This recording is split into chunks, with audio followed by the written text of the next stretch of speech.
భారీ చేసిన చిన్న పొరపాటు దక్షిణ కొరియా అధ్యక్షుడు యూన్ సుక్ యోల్ పదవికి ఎసరు పోగొట్టేలా ఉంది. గిఫ్ట్ గా వచ్చిన చిన్న హ్యాండ్ బ్యాగ్ ఇంతటి తంటకు కారణమవుతోందని ఊహించలేకపోతున్నారు అక్కడి అధికార పార్టీ నేతలు. ఇంతకీ ఫస్ట్ లేడీ చేసిన తప్పేంటి? దక్షిణ కొరియా అధ్యక్షుడు యూన్ సుక్ యోల్ పదవికే గండం వచ్చింది.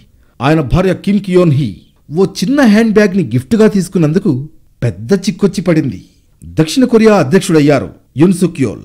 సతీమణి కిమ్ కియోన్ హీ ఓ హ్యాండ్ బ్యాగ్ ని గిఫ్ట్ గా పొందారు. అది ప్రముఖ ఫ్యాషన్ బ్రాండ్ లేడీ డియోర్ కి చెందినది. ఈ బ్యాగ్ ని కొరియన్ అమెరికన్ పాస్టర్ ఆమెకు అందజేశాడు. ఆమె బ్యాగ్ తీసుకుంటున్న దృశ్యాలను రహస్యంగా రికార్డు చేశాడు. కిమ్ కియోన్ హీ కుటుంబంతో గల సంబంధాల ఆధారంగా ఆమెను కలిశాడు ఆ పాస్టర్. అయితే కలిసే ముందు ఓ గిఫ్ట్ ను తీసుకొస్తున్నట్లు ఆమెకు చెప్పాడు ఆ పాస్టర్. దీనికి తగ్గట్లుగానే సౌత్ కొరియా కరెన్సీ వాన్లలో 30 లక్షల విలువ చేసే బ్యాగ్ ను కొనుగోలు చేశాడు ఆ పాస్టర్.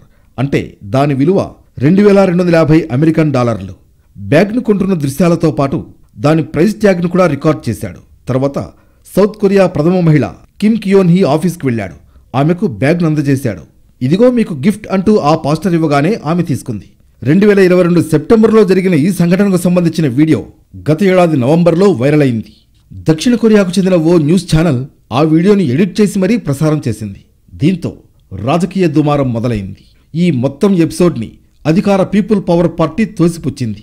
పక్కా ప్లాన్తో జరిగిన కుట్రగా అభివర్ణించింది. కానీ వివాదం అక్కడితో ఆగిపోలేదు. తొలి మహిళ ఖరీదైన గిఫ్ట్ను ఎందుకు తీసుకుందంటూ పీపుల్ పవర్ పార్టీలోనే కొంతమంది ప్రశ్నిస్తున్నారు. దక్షిణ కొరియా అవినీతి నిరోధక చట్టం ప్రకారం ప్రజాప్రతినిధులు కానీ వాళ్ల జీవిత భాగస్వాములు కానీ 10 లక్షల వాన్లు అంటే 750 అమెరికన్ డాలర్ల కంటే విలువైన గిఫ్ట్ను తీసుకోవడానికి వీల్లేదు. అలాగే ఒక వ్యక్తి నుంచి ఏడాది కాలంలో 30 లక్షల వాన్లు లేదా 2250 అమెరికన్ డాలర్లకు మించిన బహుమతులు తీసుకోవడానికి వీల్లేదు.